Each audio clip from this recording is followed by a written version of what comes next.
മലപ്പുറം താനൂരിൽ 2 വിദ്യാർത്ഥിനികളെ കാണാതായി. Tanur Devadhar higher secondary സ്കൂളിലെ വിദ്യാർത്ഥിനികളായ അശ്വതി, ഫാത്തിമ ഷഹദ എന്നീ വിദ്യാർത്ഥിനികളെയാണ് കാണാതായത്. ഇന്നലെ ഉച്ചമുതലാണ് കാണാതായത്. ഇരുവരും ഇന്നലത്തെ പരീക്ഷയും എഴുതിയിട്ടില്ല.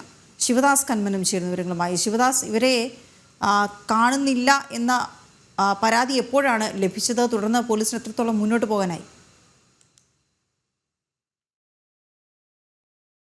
കാണാതായത് താനൂർ ദേവദാർ ഹയർ സെക്കൻഡറി സ്കൂളിലെ +2 വിദ്യാർത്ഥികളാണ് അശ്വതിയും ഫാത്തിമ ഷഹദയും. ഇന്നലെ ഉച്ചയ്ക്ക് ശേഷം മുതൽ ഇവരെ കാണാതായി. അതായത് ഇന്നലെ ഒരു കുട്ടിക്ക് ആണ് ഇതിൽ പരീക്ഷ ഉണ്ടായിരുന്നത്. ഫാത്തിമ ഷഹദയ്ക്കാണ് പരീക്ഷ ഉണ്ടായിരുന്നത്. അശ്വതിക്ക് പരീക്ഷ ഉണ്ടായിരുന്നില്ല. അശ്വതി അതിന് തൊട്ട് മുൻപുള്ള ദിവസം അമ്മയുടെ വീടായ എടപ്പാളിലാണ് ഉണ്ടായിരുന്നത്. അവിടെ നിന്നും പരീക്ഷ ഉണ്ട് എന്ന് പറഞ്ഞ് താനൂരിലേക്ക് വരികയായിരുന്നു. താനൂരിലേക്ക് അവരുടെ വീട്ടുകാർ തന്നെയാണ് താനൂരിലേക്ക് എത്തിച്ചത്. പിന്നീട് വീട്ടുകാർ തിരിച്ചുപോയി. അതിനുശേഷമാണ് ഈ 2 കുട്ടികളെയും കാണാതായത്. ഫാത്തിമയെയും അശ്വതിയെയും കാണാതായത്. ഇന്നലെ ഏകദേശം ഇന്ന് പുലർച്ചെ ഏകദേശം 1 മണിയോടുകൂടി ഒരു കുട്ടിയുടെ കയ്യിൽ ഫോൺ ഉണ്ടായിരുന്നു. ആ ഫോൺ ഓണായി എന്നാണ് പറയുന്നത്. പക്ഷെ പിന്നീട് അല്പസമയം മാത്രമേ ഇത് ഓണായിട്ടുള്ളത്. എവിടെ വെച്ച് ആണ് എന്നത് വ്യക്തമായിട്ടില്ല. പക്ഷെ അല്പസമയം അത് ഓണായിട്ടുണ്ട്. പിന്നീട് സ്വിച്ച് ഓഫ് ആയി.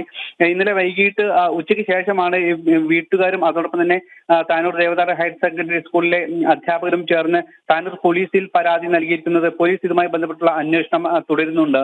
വീണ. ശരി ശിവദാസ്.